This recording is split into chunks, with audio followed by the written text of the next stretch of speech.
I lied. That was not the end of the week's lectures. We've got a bit more to cover. Forgive me, but I've got to get back used to this and the timing of things. We've gone through the age of discovery, and now we are in the age of conquest, the time of the Conquistadors. What motivated them? First off, God. If you are a believer and you want to do good works, what better work would there be than introducing ignorant pagans to the true faith?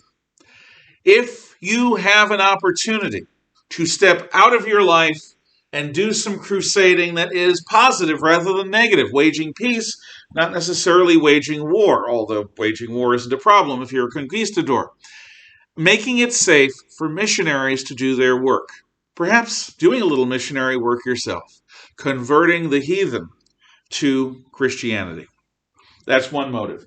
And it's one of the reasons why Europe goes out into the world when it starts discovering things and why China doesn't. I suppose this is as good a time as any for the comparison with China in terms of discovery. Around the time of Prince Henry the Navigator, there was a Chinese Mandarin named Cheng Ho. Cheng Ho was interested in seeing what was in the world beyond China. And he convinced the Ming Emperor to fund an expedition, a massive expedition, involving many dozens of junks. A Chinese junk is like a super galleon built Chinese style with bamboo or even silk sails. So you've got a fleet of dozens of junks that are going to leave China, and they're going to head south through the Malay Barrier into the Indian Ocean to see if there's anyone out there in the world worth talking to. Unlike the Europeans, the Chinese did not go for God or glory or gold. They went into the wider world to show the grandeur of China, and that China was Zhongguo, Zhongguo meaning Middle Kingdom, the central flowery of culture in all of the world. This is a key to understanding the Chinese Empire and to understanding the Chinese Communist Party today. For the greatest part of their history, China was the center of the world. The cultures around it mimicked it in one way or another. Koreans, Japanese, Vietnamese, and so forth. China was used to this, and it was a desperately great shock when Europe disabused them of this notion later in history. But at this point in time, China is still expecting to be Zhongguo. Cheng Ho, the admiral, is just being sure of this. So when he goes to a port in India, or like at Mombasa or Zanzibar in East Africa, he's not going to trade. China has everything it needs. He's not going to conquer. China is, at this point in time, in the past, is not interested in foreign conquests. He is going to show the world its true cultural center, to overawe with culture the natives, with gifts. He comes to give gifts, and in return receive gifts, and a token and symbolic kowtow, or submission, to the Chinese Empire and its primacy as the globally dominating hegemon or chief culture of the world. So Cheng Ho spends a few years traveling around the Indian Ocean and back through the Malay Barrier and reports that India is culturally and technologically close to China, but it's a little behind, but it's woefully divided. That makes it weak. In Africa, you've got some Islamic trading ports along the eastern coast, and you've got savages within. You've got the Islamic Middle East on the Arabian Peninsula. Not a threat, too distant, and not nearly as organized as China. So, in its wisdom, the Chinese Empire says, oh, there's nobody out here worth talking to. Burn the fleet! We're done with seeing what's out in the world for a while. Burn the ships. So China, 50 years before the Europeans go around Africa, destroy their ships. Had China continued, they may have been the ones to discover America. They weren't. despite some books that say they did in 1480. Well, it's nonsense, because it didn't change Chinese or American history. So that's a key in learning whether something is baloney or not. Whether there's a claim of something that does nothing to change history. The claim that China discovered America is one such claim. The Chinese burn their ships and they turn inward. And so it's a shock when Europeans start arriving a few decades later off their shores. The only comparison I can think of is us. After the Apollo program, after we're done with the Saturn V rocket, the most powerful rocket ever designed by human beings, a rocket powerful enough to send spacecraft interstellar, in the case of the Voyager 1 and the Voyager 2 probes. A rocket strong enough to carry our heavy moon ships into orbit and out to lunar space and back. The Saturn V rocket's plans were destroyed on purpose so that no foreign power could get a hold of them. So we took the plans for our own moon rocket, which we had designed at incredible expense in the 1960s. And rather than continue with our space program, we just said, there's nobody out here worth talking to. And we ripped up the plans. Insanity. Absolute insanity.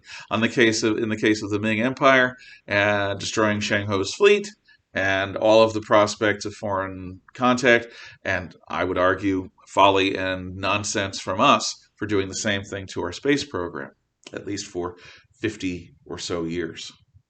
Insane. Okay, so God is a motive. Second motive is glory. Everybody dies, but not everyone lives well or dies well. You can live like a rodent cowering in your hole, or you can go do something worth remembering. The desire to live a life worth living, to live a life large, to go big or go home, is a real one for Europeans of that time. It is a motive.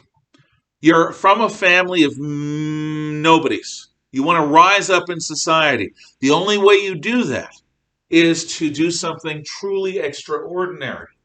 So going out into the world and discovering things or conquering them is one such amazing thing. And that is appealing. So God, glory, and the third, of course, you can get stinking rich while doing it. Gold. Is that worth risking your life? Is that worth ending up becalmed so that you have to eat your horses and drink your own urine? Yeah, for a lot of people it is. They leave the relative safety and, to a degree, comfort of Europe. There's not that much comfort by our standards, and almost none. And they go off in these rickety vessels out into the deep blue sea in hopes of serving God, finding glory, and earning a whole lot of gold. And it actually worked out for a couple of people. We start out. Hernan Cortez is a Spanish army officer in Cuba, and he hears legends of an empire of gold on the mainland to the southwest of Cuba. So he gets a few ships and a couple hundred guys, has them armored up. These are Spanish soldiers, again, probably best in the world, except maybe the samurai at this point in time. And loads them aboard ship and sails to what is now Veracruz, Mexico, and lands. Now, Cortez has heard of an empire of gold to the inland, and he lands his troops and has them start offloading their ships. What he doesn't know is the nature of this empire, which we know as the Aztecs. The Aztec Empire has managed to conquer much of what we would consider to be central Mexico. And they do so with their jaguar warriors, incredibly athletic men who have wooden clubs with bits of obsidian and quartz sharpened in them so that when you do a strike, it goes in and rips flesh out. The Jaguar warriors have built an empire, which is a group of cultures under one government.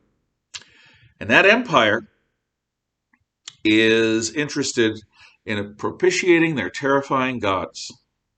So, what do the gods want? They need human hearts to keep time itself flowing. Imagine that the universe is an engine. The time requires fuel. If you don't give the gods the fuel they need, time will literally time will end. Imagine being frozen in a moment, but aware that you're frozen forever. Horrible fate. So, to propitiate these hungry gods, these angry gods, these terrifying gods, who have a job to do and they need human hearts to do it, the Aztecs make as a requirement of conquest that they be allowed to recruit whoever they want for special service. And so their recruiting parties go around the empire every few months and take the most beautiful, healthy young men and women. And they bring them to Tenochtitlan. Tenochtitlan is a city on a lake, on man-made islands.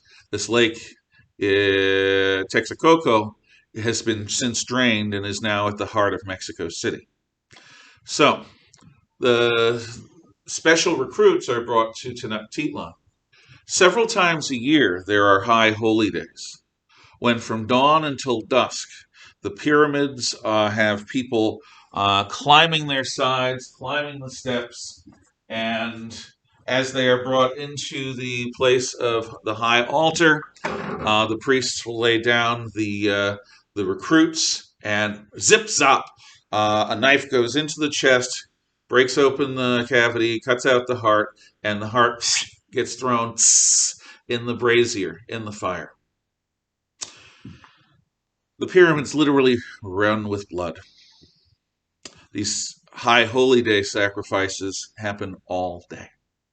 In some cases, thousands are killed in a single day of worship for these Aztecs.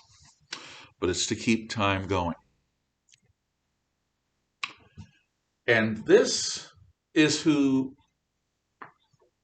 Cortez is going to fight.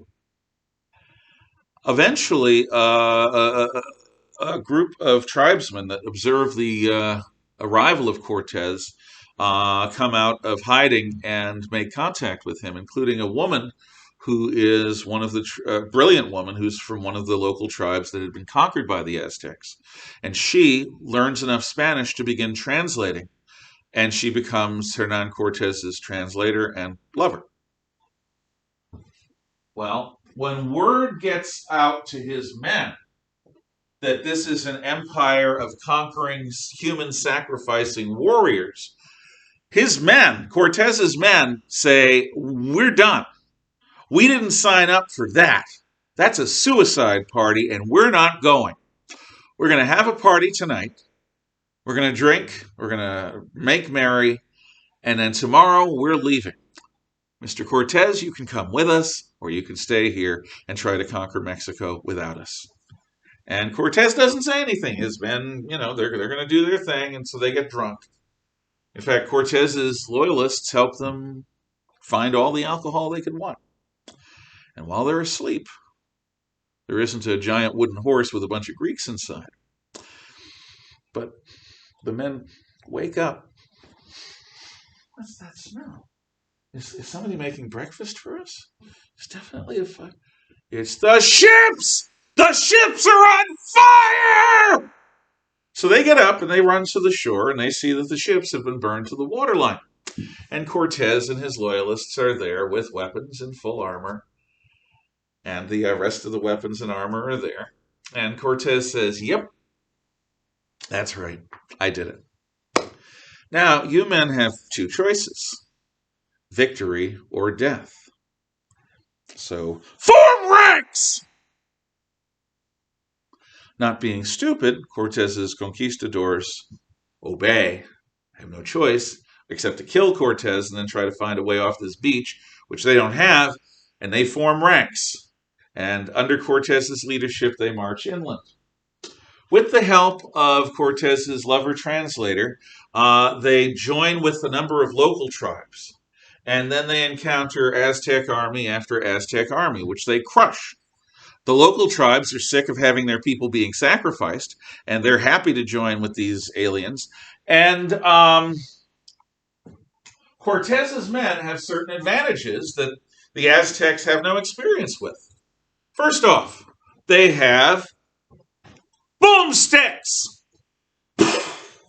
They have muskets, harquebuses, and they have cannons, carronades.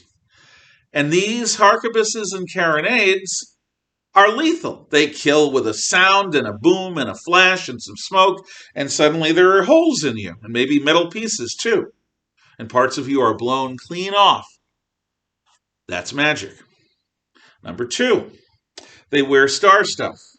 They wear what looks like starlight or moonlight on themselves, and all the weapons that we have bounce off. This is steel body armor and steel conquistador helmets. The Aztecs have never seen anything like this. Number three, they have horses.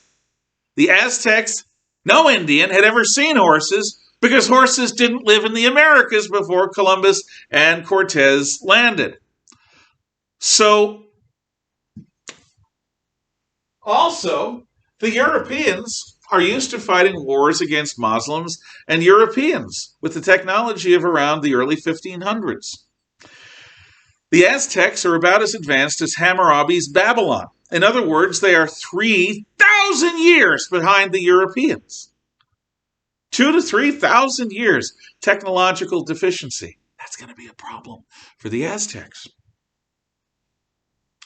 But what neither Cortez nor his Indian allies know is that Montezuma, the king of the Aztecs, the emperor of the Aztec Empire, knows something else. One of the gods that is least terrifying is Quetzalcoatl, also known as Kukulkan. Quetzalcoatl, which is spelled in your notes, is a beautiful winged serpent with colorful scales and feathers, and he flies. Quetzalcoatl is the judge of the change. His job is to oversee the ending of the old age and the dawn of the new age of life on Earth. The end of the old age is the end of Aztec times. The dawn of a new age is the dawn of something fresh and different, and not Aztec. The thing is, there's a prophecy about Quetzalcoatl's return, which is exactly the day that Cortez landed at Veracruz. To the day that prophecy is fulfilled. So part of Montezuma's problem and the Aztecs' problem is that they have a lot of people who are beginning to see Cortez as their god, Kukulkan or Quetzalcoatl. You can't fight a god and win. So Montezuma sends an emissary to Cortez, inviting him to Tenochtitlan, the capital of the Aztecs. Cortez takes his army and accepts, has to leave most of his army aside before he goes into the city, but goes in. There, Montezuma and Cortez encounter one another. Meanwhile, Cortez's men believe that they're on leave, that it's peacetime, and they start drinking and carousing in Tenochtitlan. And it soon becomes clear that these are not gods, they're a bunch of drunken ruffians. And so riots break out, and Cortez and his men have to flee, fighting their way out of Tenochtitlan. But they eventually manage to capture Montezuma. And using him, they end up ruling the Aztec Empire, and it is now a Spanish colony under its governor-general, Hernan Cortez. The Aztecs are overthrown.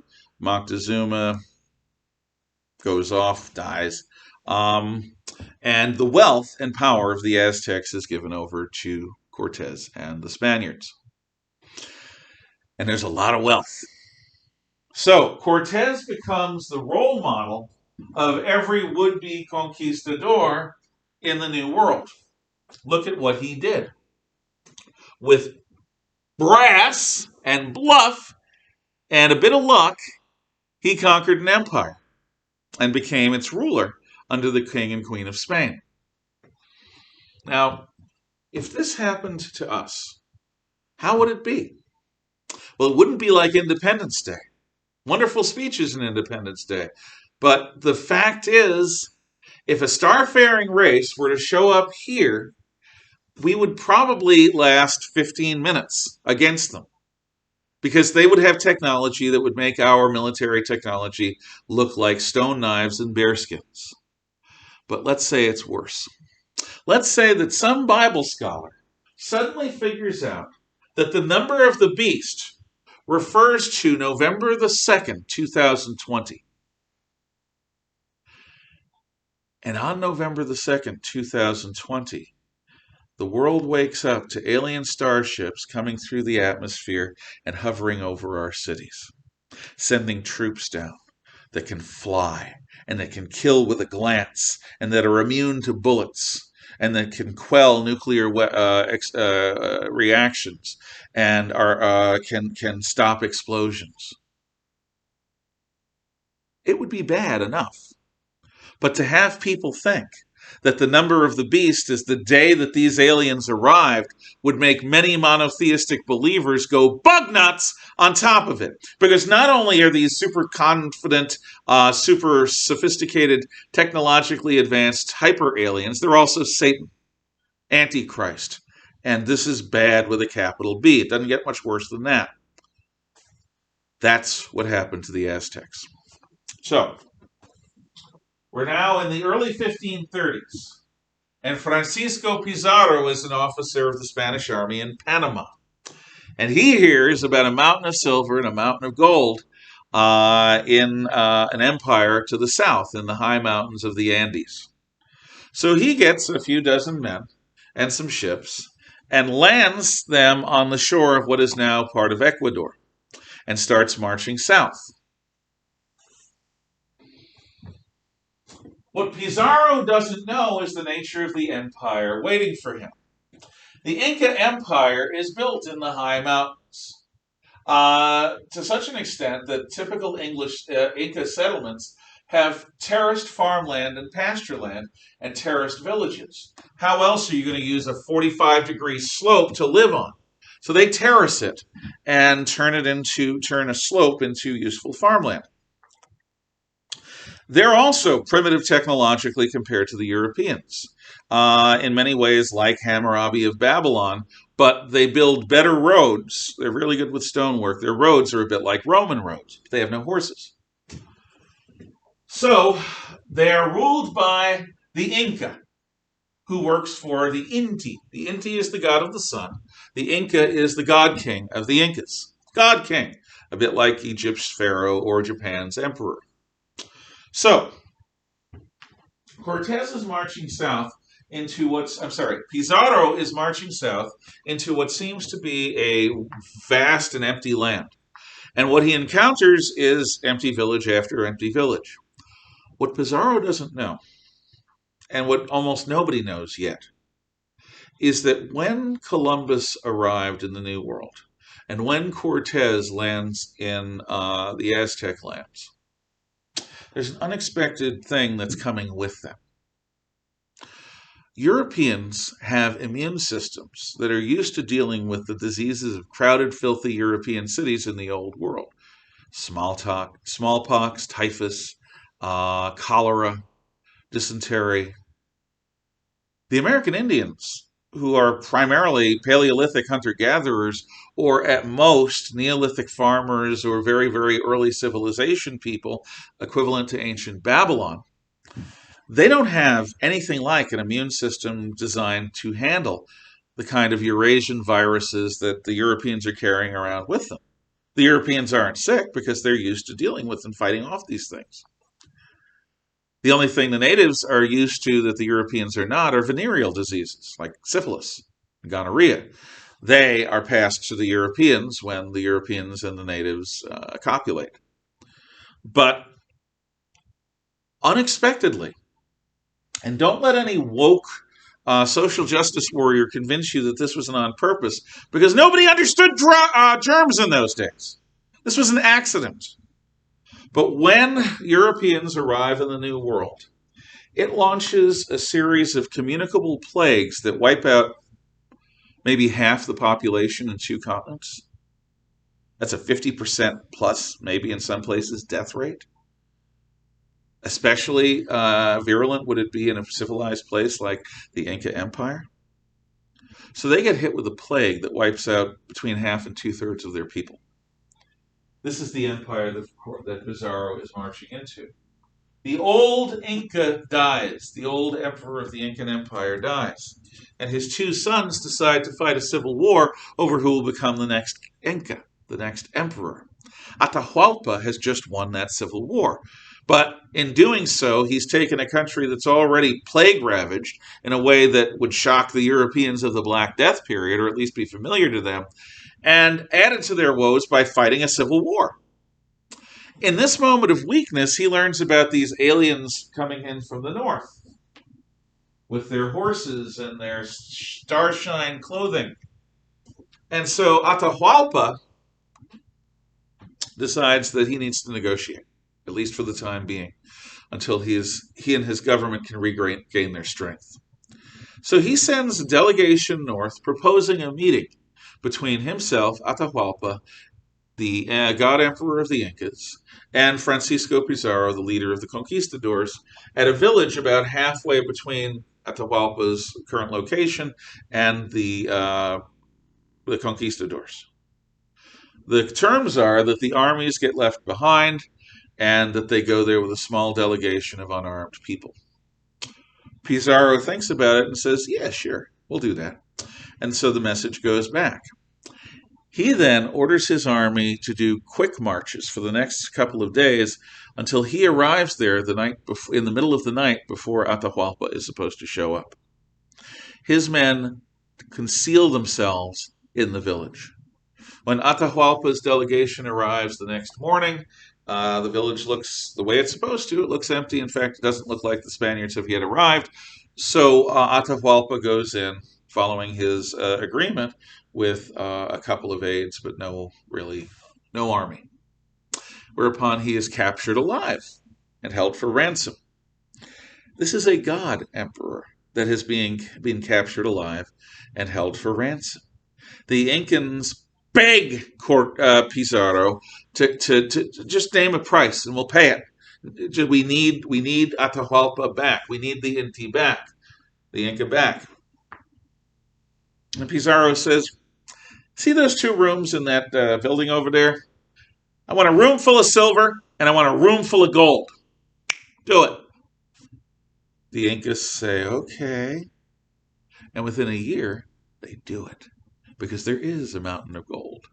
And there is a mass of silver in the Incan Empire. So they give Pizarro an emperor's ransom, filling a room filled with silver and a room filled with gold. And they say, Master, now that we've given you what you want, we hope that you'll honor your part of the bargain. To which Pizarro says, yeah, about that. No, he's chosen to stay with us. You can ask him. And at this point, Atahualpa has been beaten. And he's not himself. So Pizarro, by capturing Atahualpa, now becomes the new emperor of the Incas. And the Incan Empire becomes a colony of Spain. Many within the Incan Empire are turned into slaves to empty out this mountain of gold and send the gold back to Spain. However, the very boldness of Pizarro leads to his demise. You don't get to be Pizarro without having the guts to take risks and to bluff people. But you got to always keep an eye on your own self-interest. So after achieving success, Pizarro is asked by his men to split up the loot in a fair and equitable fashion. Well, Pizarro will still get the most, but they want their cut of this mountain of gold. To which Pizarro says, hey, I'm paying you. Shut up and do what you're told. A couple weeks later, he's riding along, and at a crossroads, he and his small retinue are ambushed by his own men, the rest of them, and they kill him.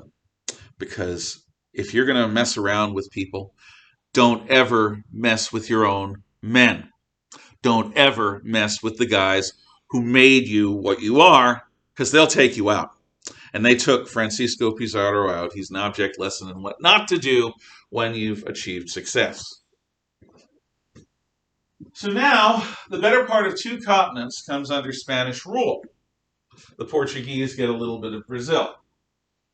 In the Spanish and Portuguese lands, the church is going to play a role in trying to convert the natives. But in the Rio Plata area of South America, what's now basically Uruguay, Paraguay, and the border zone between Brazil and Argentina, that area of South America, Western South America, a group of Jesuit fathers see that what the Spaniards and Portuguese are really doing is converting the Indians into slaves. And they believe that they're there to convert the Indians into free Christians, who may work for the Spanish but are not slaves. So the Jesuits actually go off mission, and it takes the Spanish and Portuguese army to destroy the Jesuit colonies in what is now Paraguay near the Agassiz Falls, and the Jesuit order is simultaneously suppressed in Europe because the kings of Europe are suspecting that the Jesuits want to overthrow them to have a more just order. After a while, the Jesuits will be reinstated, but they're going to be carefully watched. They are so good at governance and so good at inspiring people that if they are disloyal to the European powers, as they were in Paraguay, because they saw the European powers as being evil, that they're actually dangerous. So the Jesuits have a time when they're suppressed and then back again. Encomienda is the system that is set up in the Spanish and Portuguese colonies. Under the Aztecs, it's known as mita. What it really is the feudal system. Everyday people owe the government, the emperor, a degree of their labor. Every week, they've got to give a goodly portion of their work to the emperor to pay taxes. And they are under the emperor's guidance. They are owned, in so many words, by the emperor. Now, this system, again, mita in Aztec,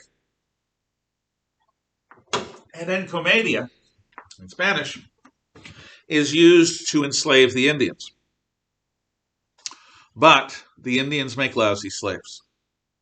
For whatever reason, and especially this is true of the more primitive tribes that are from beyond the Neolithic settlements and beyond the cities and the civilized empires of the Aztecs and the Incas, captivity is something they don't understand. And like many creatures, they can't live in captivity. So many of the Indians simply stop and die rather than work as slaves. This is going to prompt the Spaniards and the Portuguese to start importing Africans as slaves, because their observation is that the Africans will work harder than the Indians. And what this ultimately produces is a uniquely but ubiquitous American population mix. And that population mix there's a proportion of natives, of Indians, of Native Americans, First Nations, call them what you will. There's a proportion of black Africans that were brought in as slave labor, and there's a proportion of European rulers and leaders. Now, these proportions vary. In northern North America, and southern South America, you have a large number of Europeans. In Canada, in the United States, in Chile, and in Argentina. Large enough to be basically the most of the population. You've got a number of blacks, much smaller in Canada than the United States, and a few in Chile and Argentina. And you've got a large number of Indians, at least in Chile and Argentina, smaller numbers in the United States and Canada. These proportions shift when you go south of the U.S. border with Mexico. The Mexican people are proud of their identity as a mixed race people, as mestizo people, as people who are mixed European and native blood. And they call those people with pure Spanish blood grasshoppers, because these grasshoppers are so proud and preening and sort of helpless and silly. There are pure Indians in southern Mexico, particularly, that occasionally will rebel against the government. They don't speak Spanish, they speak their own languages, and many of them associate themselves with the Zapatista communist rebel movement, named after a sort of communist type revolutionary back in the Mexican Civil War 100 years ago, Emiliano Zapata. The closer you get to the equator, the proportion of Europeans goes down.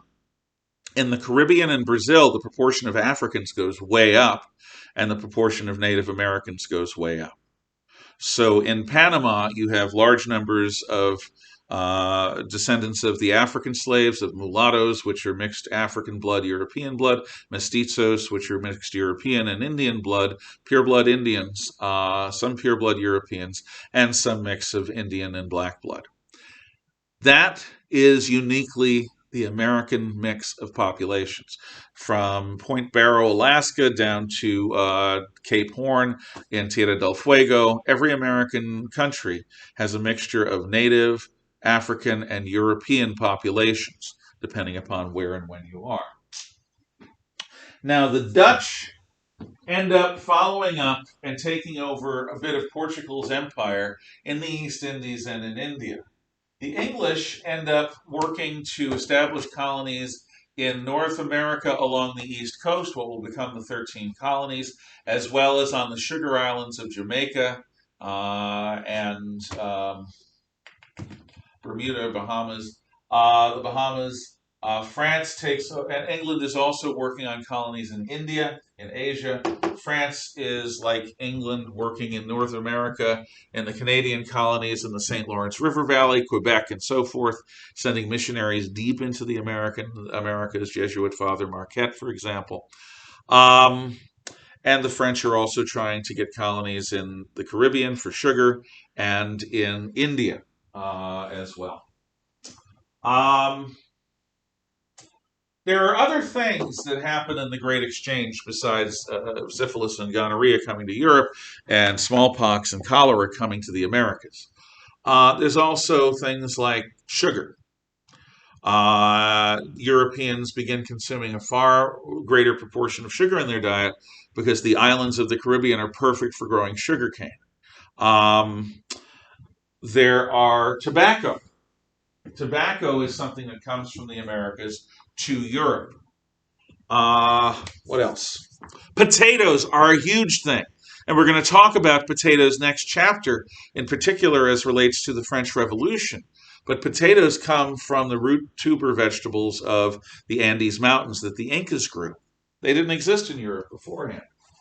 You've also got horses coming to the Americas, and some of the horses that the Spanish brought ended up getting free, and they became the free-ranging wild horses of the deserts of Mexico and the American Southwest.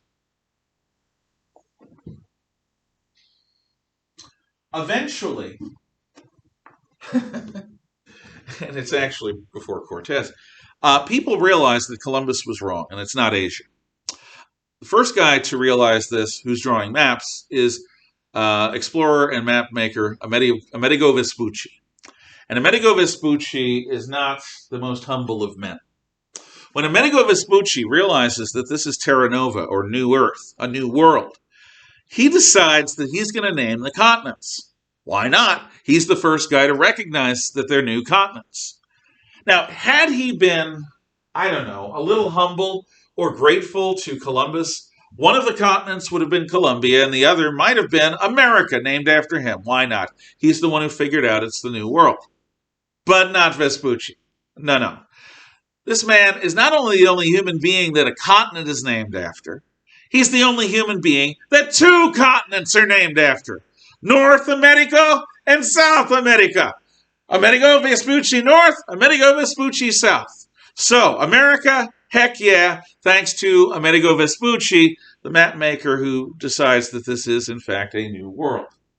The last lesson, I'll do it as part of this one. We'll get it all covered in one lecture, and it'll be 4 lessons, not 5. Okay, so the age of the conquistadors is over. Now we're going to talk about science, just a little bit. The scientific revolution, so-called, is typified by what happens in astrophysics. So we're going to talk a little bit and focus a bit on astrophysics. But first, I want to remind you what science is and what science isn't. Despite woke politics, science is not a dogma. Science does not equate to truth. Science is a method.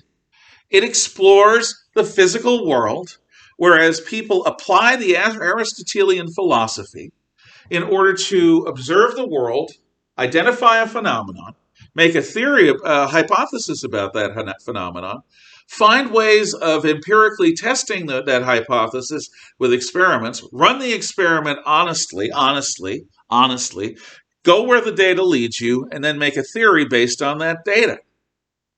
It has nothing to do with settling anything, because the best you get out of it is theory. A theory about how the world works, which is fine until the next better theory comes along. Science does not deal in truth. It does not deal in a set of ideals that everyone must believe in as an art. That's religion, not science. And some people today approach science like a religion. When you believe in things you don't understand, superstition, because they don't understand what science is or what the scientific method is or leads to.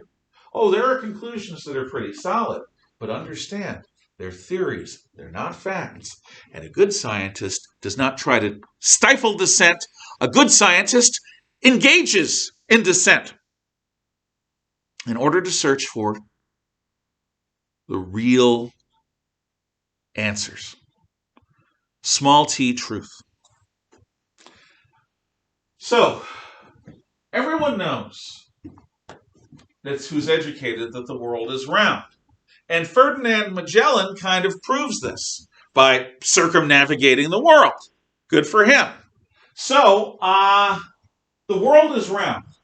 However, the world is at the center of the universe. The geocentric model of the universe is believed. It, first of all, is backed up by our theological understandings in the Middle Ages. Hell is beneath our feet, in the bowels of the earth. That sounds bad. Bowels of the earth. That's where it is. That's where hell is. Bowels of the earth. Your soul, if damned, descends into the lava and sulfur of hell. Heaven is literally up. Heaven is beyond the crystalline sphere that surrounds the universe. Universal heavenly light is what's leaking through cracks in that crystalline sphere, which we see as stars. Heavenly light is what that starlight is, coming in from heaven. So hell's beneath our feet, heaven is up above, literally over our heads. The farther away from the center of the earth you are, the more perfect everything becomes. So, orbiting the earth is the sun and the moon, very close to one another. Sometimes the moon occludes the sun, eclipsing it. Sometimes. But they're about the same size, and they orbit fairly closely to the earth. The earth is the center of the sun and the moon system. And they orbit pretty regularly. However, then there are these weird planet things. They are not stars. They're not fixed in the heavens like stars are. Constellations don't move. And they're not the sun and the moon that orbits every day or most every day and goes full and then new every month.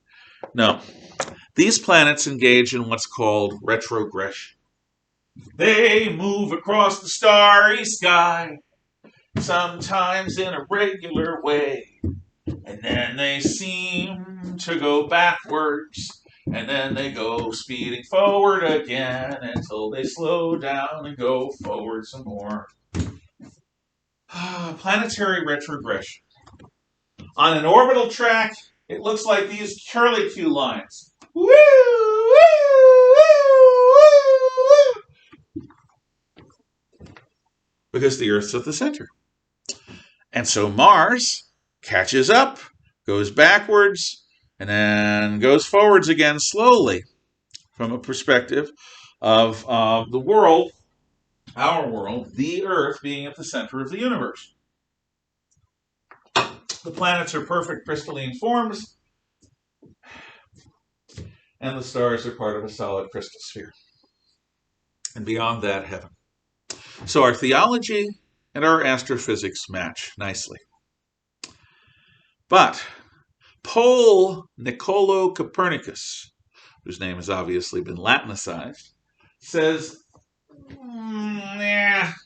this retrogression thing has produced orreries. An orrery is a mechanical model of the solar system.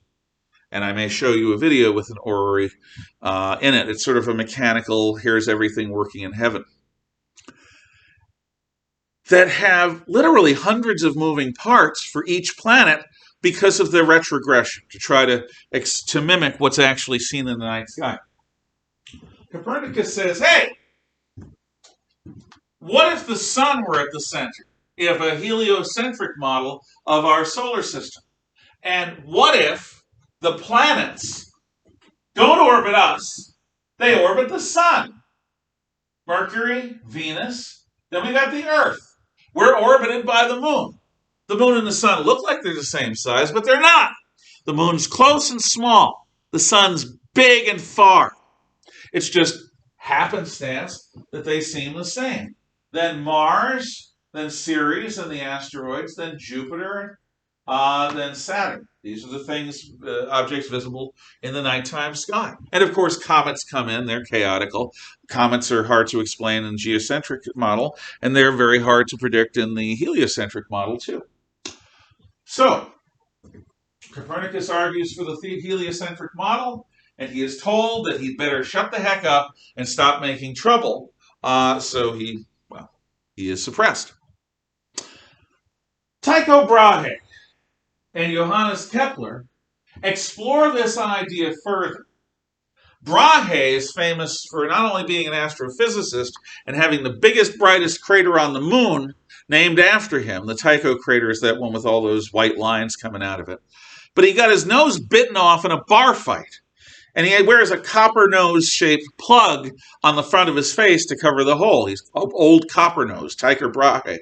Don't mess with him, because he was in a bar fight, and he knows how to, he knows what it feels like. Anyway, what these guys do, particularly Kepler, is he argues that some of the mathematical problems with Copernicus's notion of heliocentrism has to do with the fact, what if the orbits aren't perfectly round? What if this notion of perfection off the Earth is not true? What if, in fact, the orbits of the planets are elliptical, similar to a round orbit, but still oval, elliptical? That would explain and deal with a lot of the minor mathematical problems of Copernicus's model. Then we come to Galileo Galilei, an Italian in the 1600s, who designs a telescope. There's nothing new there. People have been working with optics for hundreds of years, building eyeglass lenses and telescopes. But everyone knows what telescopes are supposed to be used for. Decent telescopes, decent people use telescopes to spy on their neighbors and to look out for enemy ships at sea and enemy armies on the horizon. That's what decent people do.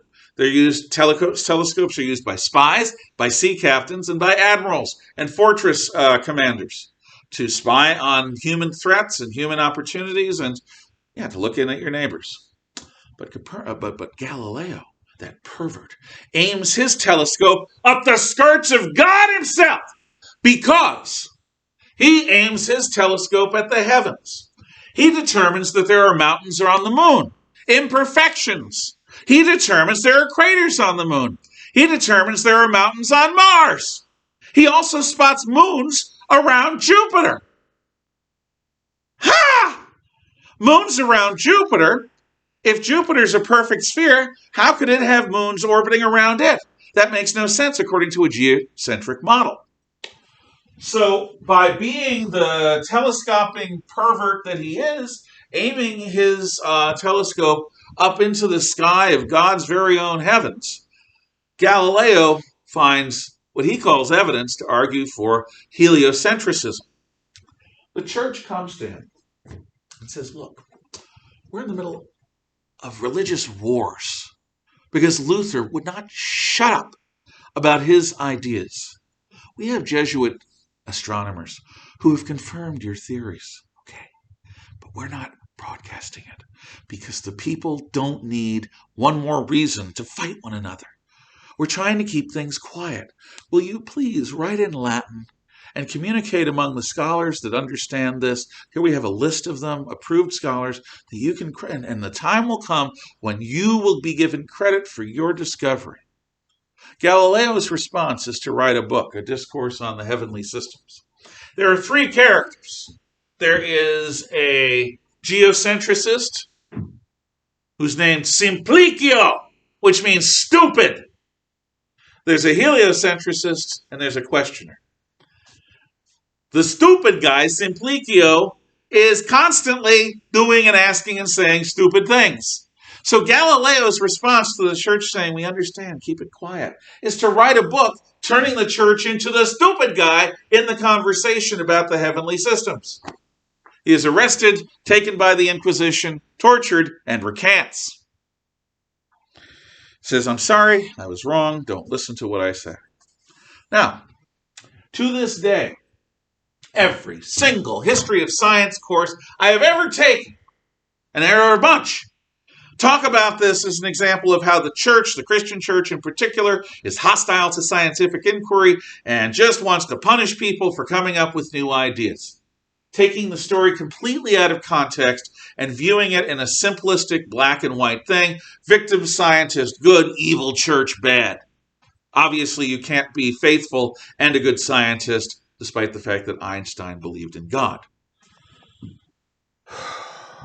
Pascal talked about this. He talked about squaring scientific truth with religious faith.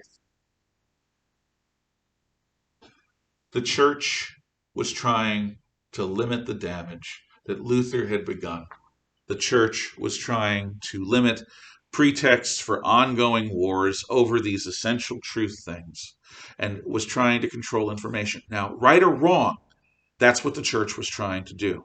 There is a valid point of view on the church's side as regards how you deal with new information in society that could cause massive damage. Galileo was humbled because he didn't appreciate that, and he is considered to this day a martyr for scientific truth against the forces of dark, evil, superstitious Christianity, and it's not quite that simple. In any event, that's the end of Unit 1. You're going to be tested on it probably next week, hopefully in person, but in any case, you'll be tested on it, and we'll finally move on to Unit 2. I'm about 2 weeks behind where I should be, thanks to this lovely, weird schedule stuff that we've been dealing with. But you guys have been great.